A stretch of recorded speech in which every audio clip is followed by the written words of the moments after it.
Traveling to the United Kingdom on my first study abroad program, I had no idea what to expect. I didn't know anyone on the program, any idea on how balancing school and travel would be, or a clue on how much I'd learned within these few weeks.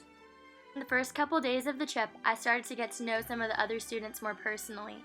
When our first class began and we were given a debrief on all of our assignments and lessons, I thought, oh yeah, I got this.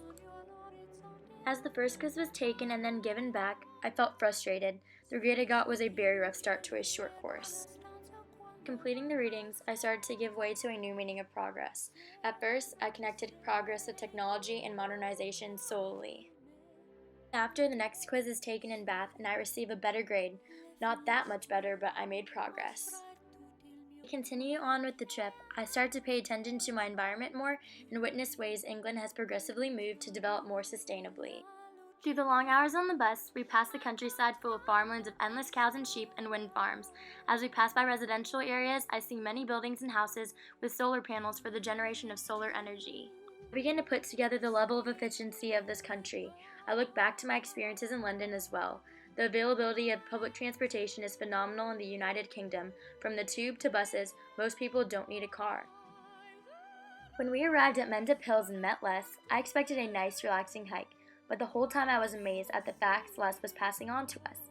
He knew so much about the past, how hunters and gatherers used the land for the first farming ever, how plants were used for medicine and food, how the rocks there were brought in and man-made.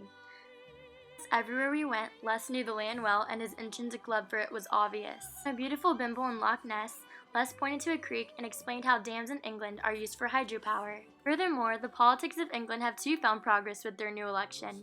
A woman is now the new Prime Minister, preceding David Cameron's exit.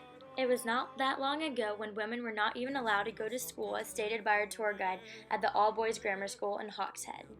It was interesting learning about the differences between US and UK schools while seeing it firsthand at the Ridlington School. There, we visited their exotic greenhouses that prove their educational system's excellence in teaching environmental education. The last place that the sustainability of UK caught my attention was the Scottish Parliament.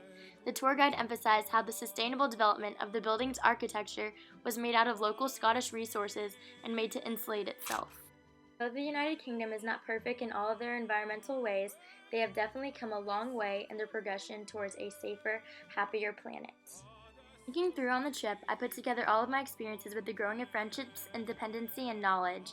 I look back through a normal day in the life of Emmy and reevaluate things I can change to grow a few steps closer to doing my part for the environment. Above all, I rebuilt my new meaning of progress. Progress is the advancing in yourself to be a better citizen of Mother Earth through life obstacles and experiences. It's the raising of awareness on who you are as a person, how to interact with others, what you value, and how to help the outside world around you. I am overly grateful for this trip that made me progress inside and outside of the classroom, a trip that gave me 16 new friends.